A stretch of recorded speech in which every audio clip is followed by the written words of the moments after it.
Assalamualaikum warahmatullahi wabarakatuh. Di sini kami akan menjelaskan tentang kartu persediaan pembantu piutang dan kartu persediaan utang.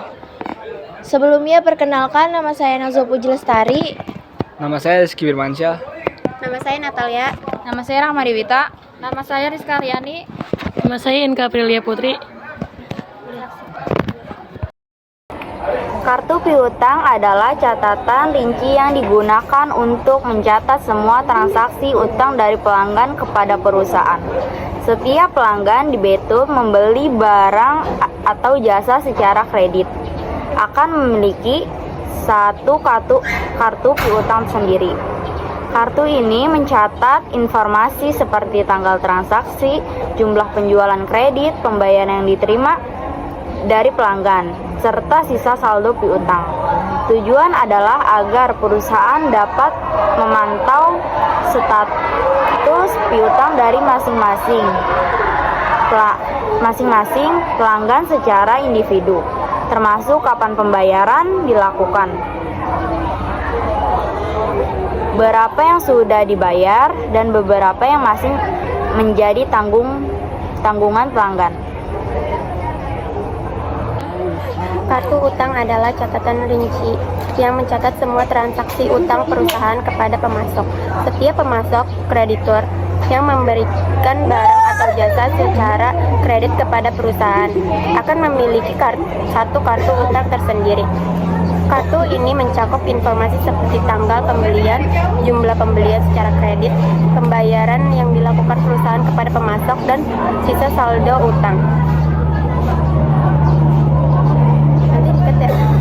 Kartu utang berfungsi untuk membantu perusahaan mengelola kewajibannya kepada masing-masing, termasuk secara lebih terperinci dan sistematis sehingga dapat menghindari keterlambatan pembayaran atau kesalahan pencatatan. Tujuan penggunaan baik kartu utang maupun kartu piutang berfungsi sebagai buku pembantu, yaitu pembukuan tambahan yang mendukung catatan di buku besar. Alih-alih mencatat langsung semua rincian transaksi ke dalam buku besar, perusahaan menggunakan kartu ini untuk mencatat transaksi per individu baik pelanggan maupun pemasok. Kesimpulan, jenis kartu digunakan untuk mencatat pihak yang dicatat. Tujuan utama kartu piutang: utang pelanggan ke perusahaan per pelanggan. Debitur mengetahui saldo dan riwayat piutang pelanggan. Kartu utang untuk perusahaan pemasok kreditur mengetahui saldo dan riwayat utang perusahaan. Tujuan membuat kartu utang dan piutang: 1. Memantau saldo utang piutang pelanggan atau pemasok.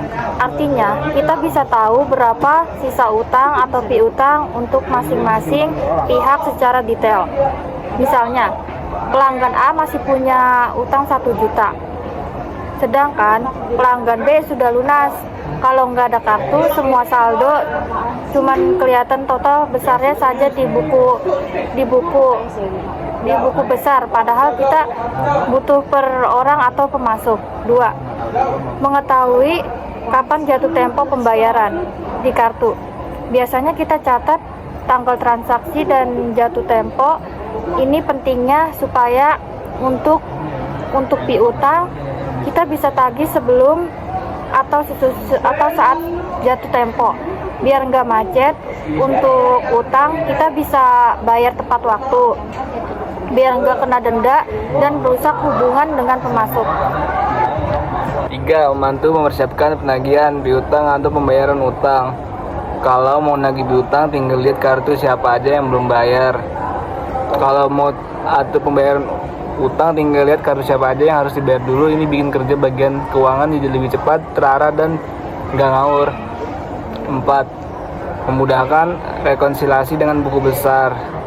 Rekonsiliasi itu artinya mencocokkan saldo di kartu dengan saldo di buku besar. Misalnya, total saldo piutang di buku besar 50 juta. Apakah kalau jumlah semua saldo kartunya piutang hasilnya sama 50 juta? Kalau nggak sama, berarti ada kesalahan yang harus dicari. Mendeteksi selisih atau kesalahan catatan lebih cepat. Kalau catatan manual di buku besar, kita nggak akan tahu transaksi siapa yang salah. Tapi kalau pakai kartu perlangganan atau pemasok, kita bisa cek kartu siapa yang bermasalah dan kita bisa cari tahu kenapa saldonya beda, atau mungkin cara inputnya tuh salah atau salah memasukkan saldonya.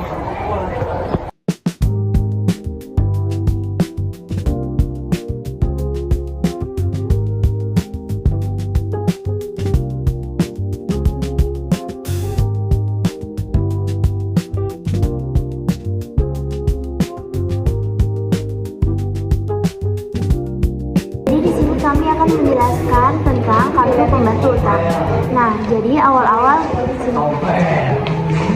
kita tuh masukin saldo awal dulu. Nah, saldo awalnya itu kita mencarinya dari soal. Jadi disesuaikan nama soal nominalnya karena di situ sudah tertera.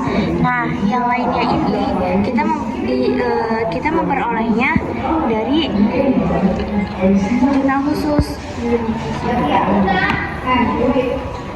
Jadi disesuaikan saja dengan nama PT yang tersedia di atas. Jadi kalau misalnya di situnya PT Dharma, kita nyarinya di sini juga. Kayak contoh di sini ada nih tanggal 26.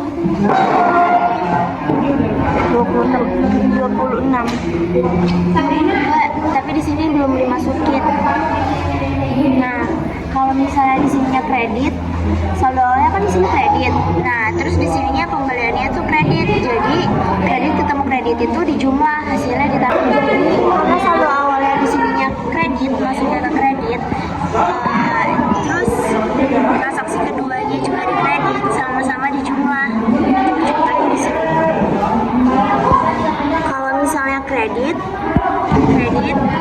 ketemu sama debit, itu jadinya dikurang.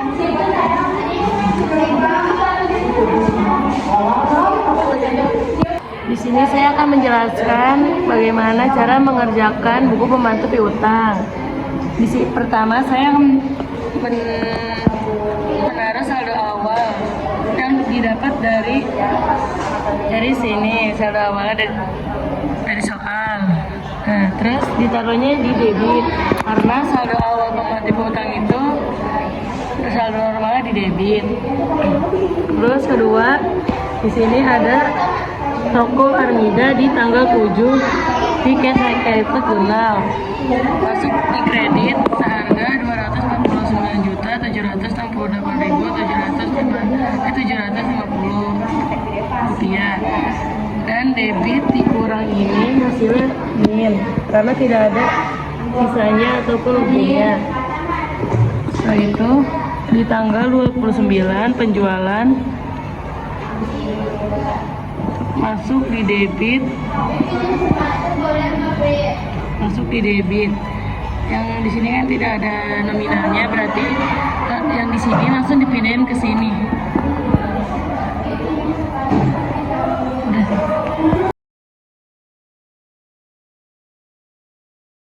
Sekian penjelasan dari kami, kurang lebihnya mohon maaf. Wassalamualaikum warahmatullahi wabarakatuh.